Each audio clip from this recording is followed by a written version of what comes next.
आप सभी को नमस्ते। आज हम लोग अपनी इस संस्कृत की कक्षा में द्वितीय पाठ पाठेयम पाथेयम क्या है पाथेयम नामक चैप्टर को पढ़ेंगे। देखिए, चित्र में दिया हुआ भी है, एक व्यक्ति है जो रास्ते पर चल रहा है और दूसरा एक पहाड़ी पर चढ़ने का प्रयास कर रहा है। ठीक है। यहाँ दोनों चित्र के नीचे लिखा हुआ है सोत्साहना नास्त्य साध्यम नराणाम मार्गरब्धाः सर्वयत्नाः फलन्ति। कुछ समझ में आ रहा होगा। सोत्साहना नास्त साध्यम नराणाम। सोत्साहना न अस्ति असाध्यम नराणाम।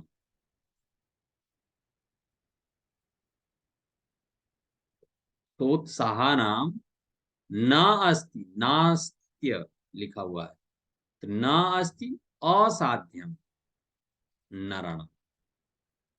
उत्साह से, उत्साह के साथ जो लोग कार्य करते हैं उन मनुष्यों के लिए कोई भी कार्य असाध्य नहीं होता। कोई भी कार्य क्या है, असाध्य नहीं है। असाध्य यानी न कर पाने योग्य, यानी साहस से युक्त मनुष्यों के लिए कुछ भी ऐसा नहीं है जो वो नहीं कर सकते। सोत्साहना यानी साहस से युक्त, यानी साहसी मनुष्यों के लिए कुछ भी ऐसा नहीं है कि जो वह नहीं प्राप्त कर सके। वो सब कुछ प्राप्त कर सकते हैं। क्यों? क्योंकि उनके अंदर उत्साह है। अब आपको लगेगा कि सर पर एक तो बुक नहीं मिल रही है, ऊपर से ही संस्कृत, यानी पहले ही यदि आप अपने आप को हतोत्साहित मान लेते हैं, निराश मान लेते हैं, तो जो समझ में आने वाला भी चीज है ना वो भी नहीं आता। उत्साह होना चाहिए। उत्साह के साथ यदि हम कोई कार्य करते हैं तो वह कार्य हमारा अत्यंत कम समय में ही सफल हो जाता है। उत्साह होना चाहिए। जैसे सुबह आपको जगाया जाता है, आप बड़े ही आलस मन से उठते हैं और जगते हैं, तो कार्य में विलंब तो होना ही है। यदि हम उत्साह के साथ जगेंगे कि नहीं हमको जल्दी से स्कूल जाना है, कहीं बस न छूट जाए, तो हम अपने सारे कार्यों को बड़ी आसानी से और समय से कर पाते हैं। उसी को लिखा सोत्साहना नास्त साध्यम नराणाम। उत्साह से युक्त मनुष्यों के लिए कोई भी कार्य असाध्य नहीं है, वह सब कुछ कर सकते हैं। मार्गरब्धाः सर्वयत्नाः फलन्ति। मार्गरब्धाः सर्वयत्नाः फलन्ति।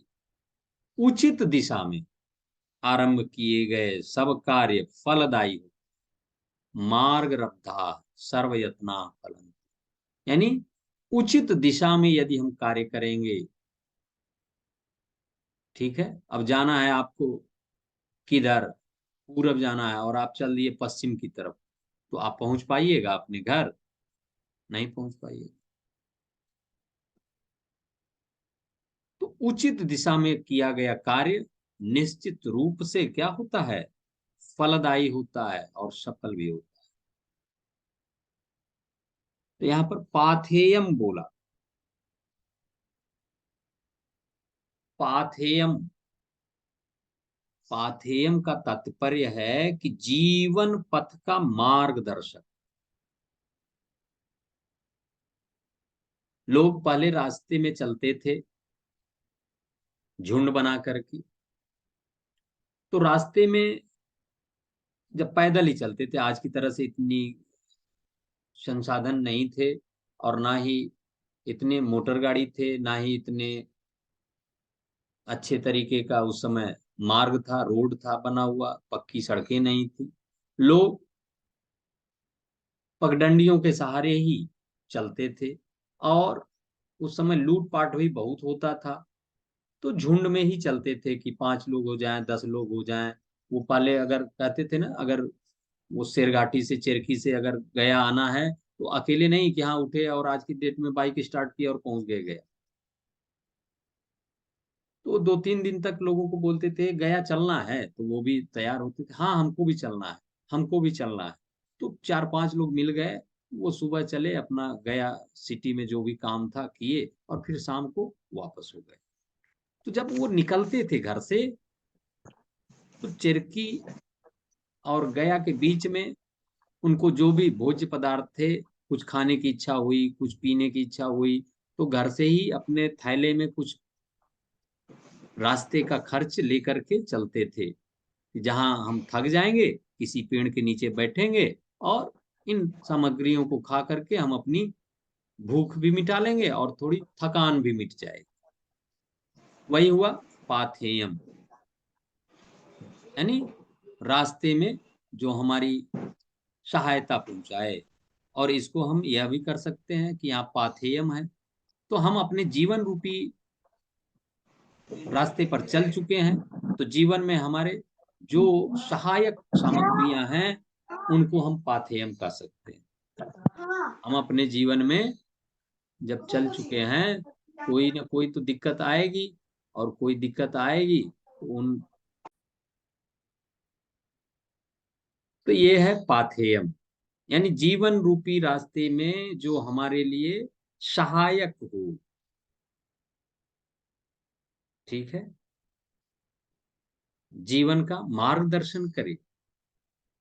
जीवन रूपी रास्ते पर आप चल रहे हैं तो यहाँ पर किसी न किसी का मार्गदर्शन लेना पड़ता है। अगर कोई रास्ता नहीं बताएगा तो आप रास्ता भटक भी सकते हैं।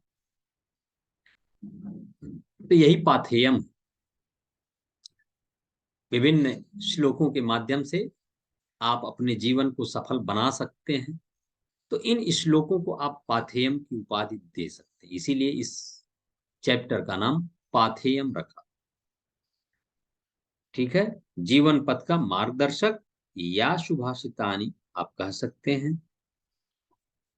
ठीक है, तो जीवन में इन श्लोकों को यदि आप अपने जीवन में उतारते हैं, अपने व्यवहार में लाते हैं, तब आपका यह जीवन रूपी मार्ग क्या होगा, बहुत सरल हो जाएगा।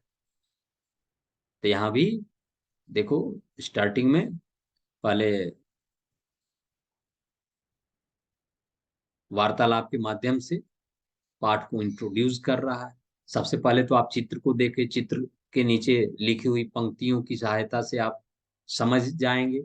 लेकिन डार्क लाइन में जो लिखा हुआ है, सोत्साहनाम नास्ता नास्त साध्यम नराणाम मार्गरब्धा सर्वयत्ना फलंती।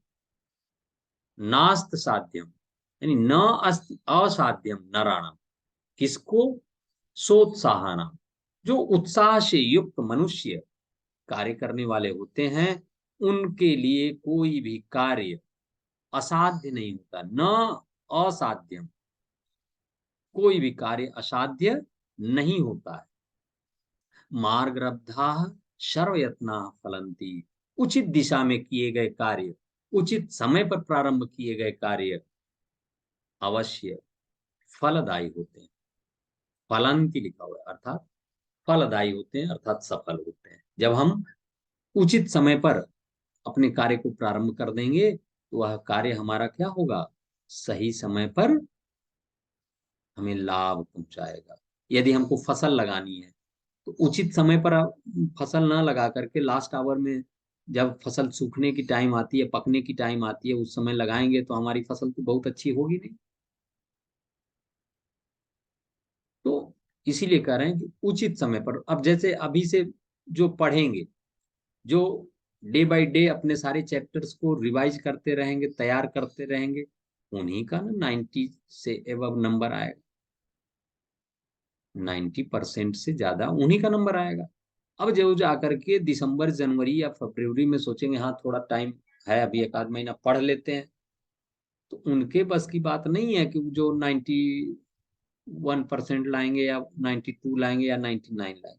जो अभी से एक एम बना करके चलेंगे, उन्हीं का नंबर या उन्हीं का परसेंट अच्छा आएगा, अन्यथा नहीं आएगा।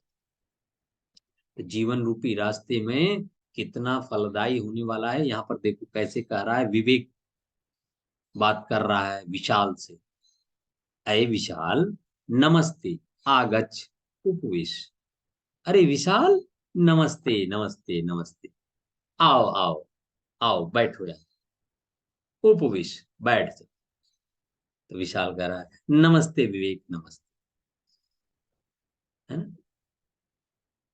उपविशामि परंतु त्वम तु कुत्रापि गंतुम उद्यतः इव प्रतीयसे।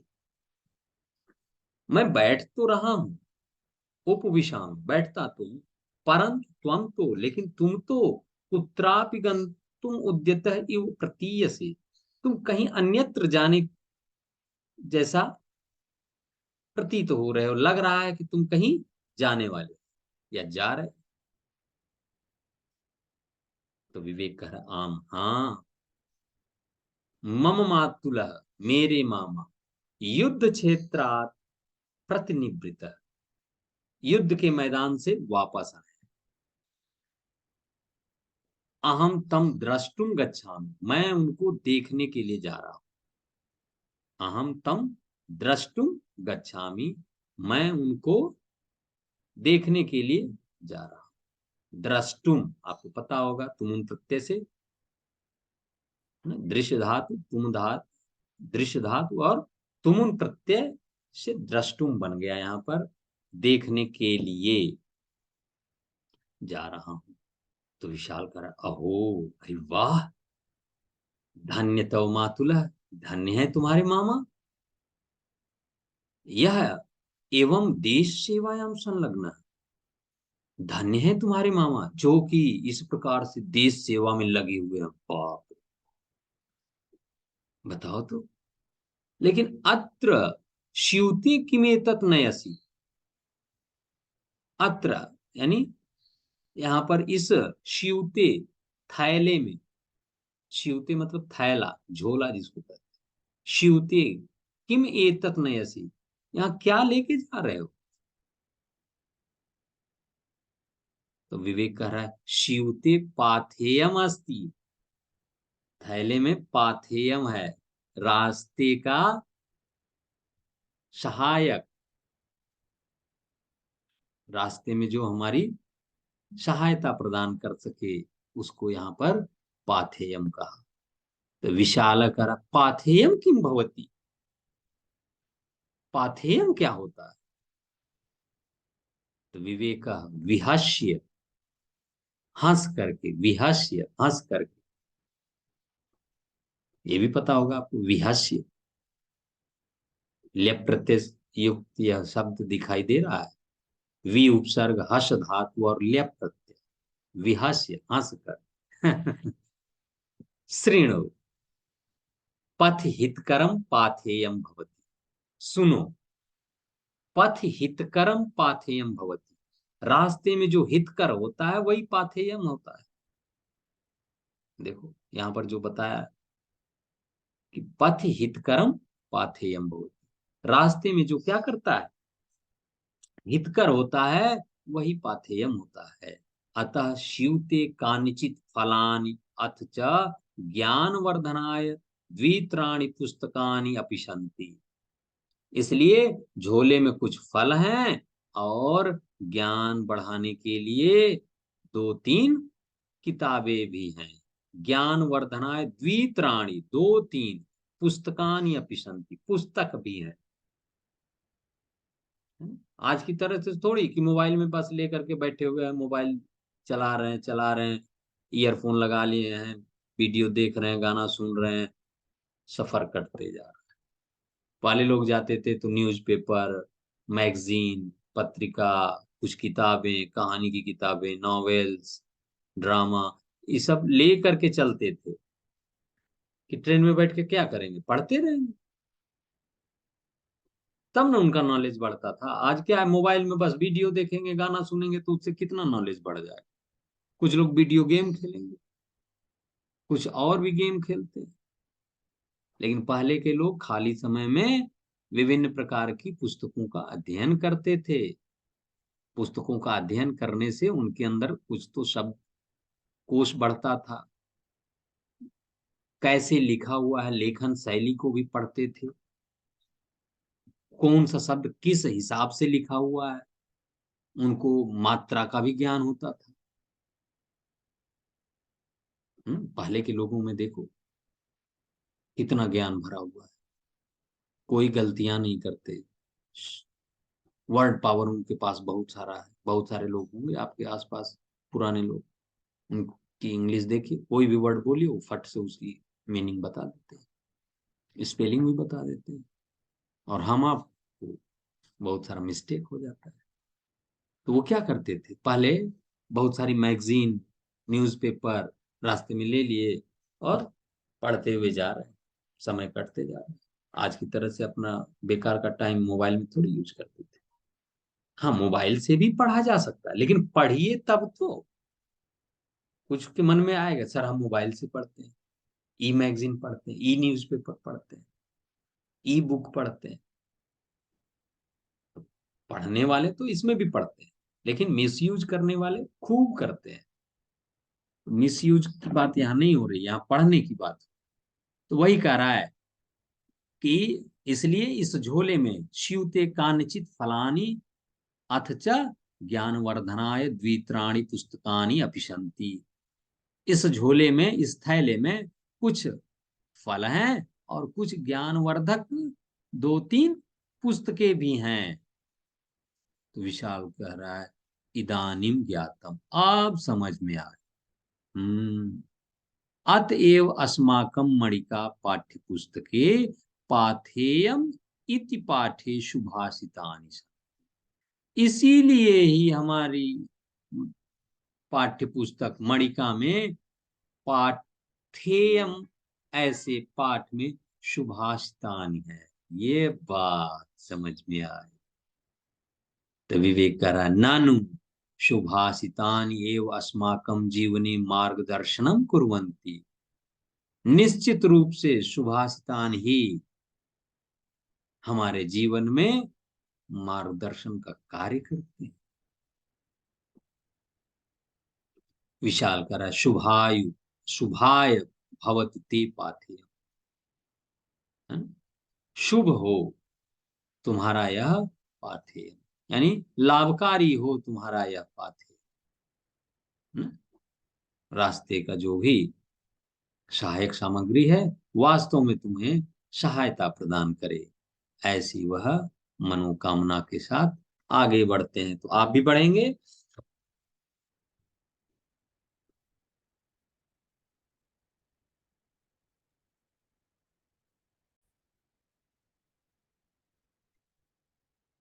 पृथिव्याम त्रीणि रत्नानि जलमन्नं सुभाषितम् मूढ़ैः पाषाणखण्डेषु रत्न संज्ञा विधीयते।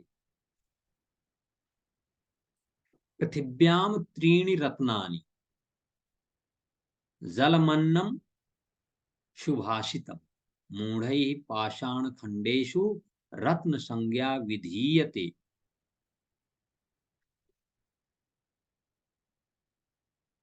कह रहे हैं कि पृथ्वी पर पृथिव्याम त्रीणि रत्नानि, पृथ्वी पर तीन रत्न है। कौन कौन? जलमन्नम यानी जलम अन्नम सुभाषित। पृथ्वी पर केवल तीन ही रत्न है। आप सोच रहे होंगे नहीं सर ऐसे कैसे, लेकिन यहाँ विद्वान लोग पृथ्वी पर केवल तीन ही रत्न मान रहे हैं। पृथिव्याम त्रीणि रत्नानि जलमन्नम सुभाषितम। पृथ्वी पर क्या है? केवल तीन ही रत्न है, जल, अन्न और सुंदर वचन, सुभाषित। मूढ़ै पाषाण खंडेशु रत्न संज्ञा विधीयते। मूढ़ै मूर्खों के द्वारा, मूढ़ै तृतीया विभक्ति लगी हुई है, बहुवचन। तो मूर्खों के द्वारा, मूढ़ै जैसे आप बालकई पढ़ते हैं वैसे ही मूढ़ै पाषाण खंडेशु रत्न संज्ञा विधीयते। मूर्खों के द्वारा क्या किया गया? पा, पाषाण खंडेशु यानी पत्थर के टुकड़ों में रत्न का नाम किया गया। मूर्खों के द्वारा पत्थर के टुकड़ों में रत्न नाम दिया गया है ना। कोई कहता ना कि ये पुखराज है, ये माणिक्य है, ये मुन्ना है, ये मोती है, ऐसा ऐसा विभिन्न प्रकार के रत्न पहनाए ना जाते हैं लोगों को अंगूठी में डाल करके। उसी को कह रहा है कि मूर्खों के द्वारा पाषाण खंडेशु रत्न संज्ञा विधीयते, बताई गई, किया गया। क्या? रत्न संज्ञा, रत्न का नाम दिया गया। कहां पर? पाषाण खंडेशु है, पाषाण खंडेशु पत्थर के टुकड़े।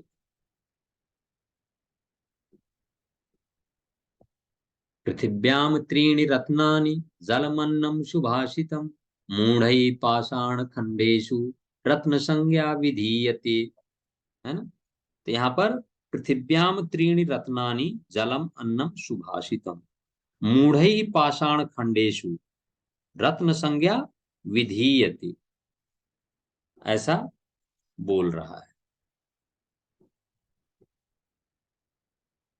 पृथ्वी पर केवल तीन रत्न हैं, जल, अन्न और सुभाषितम यानी सुंदर बाग, ऐसा बताया गया।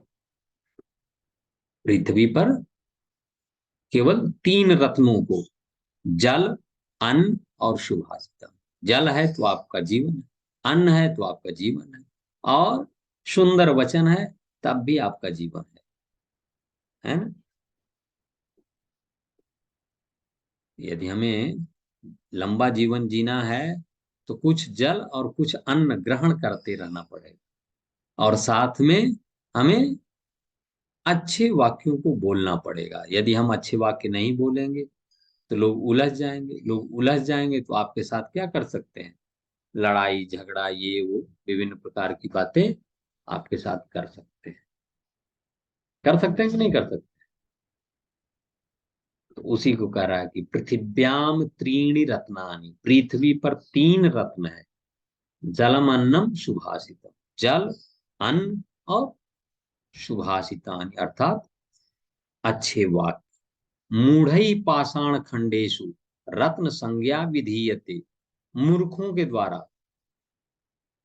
मूर्खों के द्वारा पाषाण खंडेशु पत्थर के टुकड़ों में रत्न संज्ञा विधीयते, रत्नों का नाम दिया गया। मूर्खों के द्वारा पत्थर के टुकड़ों में रत्न की उपाधि या नाम दी गई। संज्ञा अर्थात उपाधि या नाम बोल सकते हैं। इतना समझ में आया कि नहीं? Yes sir.